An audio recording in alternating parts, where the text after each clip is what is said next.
جب خدائی کا دعویٰ کرتا تھا نا، تخت پہ بیٹھا ہوتا تھا، تو ایک دن حضرت جبریل آئے اس کے پاس انسانی شکل میں،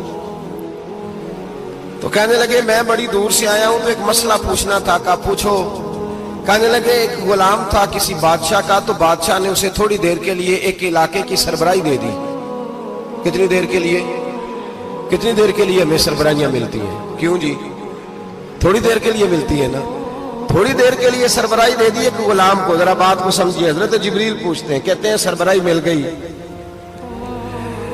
اب وہ مالک ہی بن کے بیٹھ گیا ہے، وہ بات ہی نہیں سنتا، اس کو تھوڑی دیر کے لیے بنایا تھا، وہ تو خدائی کا دعویٰ کرنے لگا ہے، آپ بتائیں اس کا انجام کیا ہونا چاہیے؟ یہ مسئلہ پوچھنے آیا ہوں۔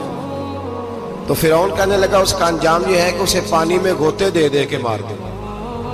انجام کیا ہے؟ بولیے بولیے، کیا انجام ہے؟ کیا انجام ہے جی؟ پانی میں، اللہ اکبر، اپنی سزا تجویز کر رہا ہے۔ اس کی سزا کہ اسے پانی میں غوطے دے دے کے مارو ظالم کو، اسے تھوڑی دیر کے لیے بنایا تھا اور وہ چھائی گیا ہے، قبضہ ہی کر گیا ہے۔ حضرت جبریل کہنے لگے جی آپ لکھ کے دے دیں گے؟ کہنے لگا لاؤ لکھ دیتے ہیں۔ لکھوا لیا، جناب جبریل رکا لے کے تشریف لے گئے۔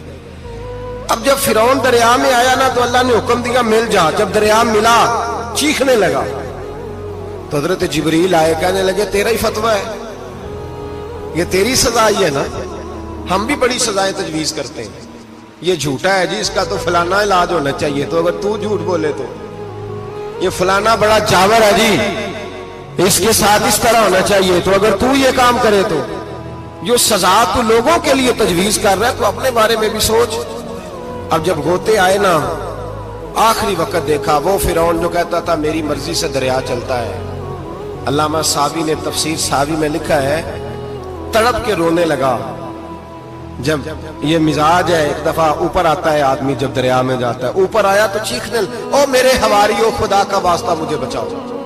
کہنے لگے تو کہتا تھا میری مرضی سے چلتا ہے، بے بسی ہے، تڑپتا ہے، روتا ہے، روتا ہے، وارث شاہ مان کری نہ وارثہ دا، رب بے وارثہ کر کے مار دائی، تڑپ رہا ہے، چلا رہا ہے، کوئی مدد کو نہیں پہنچتا۔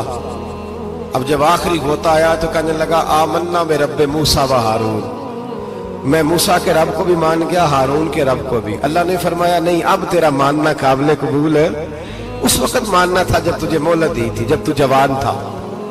بڑھاپا آتا ہے، بیماری آتی ہے، جوان آدمی بیماری کا شکار ہوتا ہے تو کہتا ہے یا اللہ ایک دفعہ صحیح کر دے، میں ساری پڑھا کروں گا، ایک دفعہ ٹھیک کر دے، میں مسجد میں رہوں گا، میں اگلے سال اعتکاف بھی کروں گا، میں ساری تراویحیں پڑھوں گا۔ تو اس وقت پڑھنی تھی جب تجھے مہلت دی تھی، اس وقت پڑھنا تھا جب اللہ نے تجھے آسانی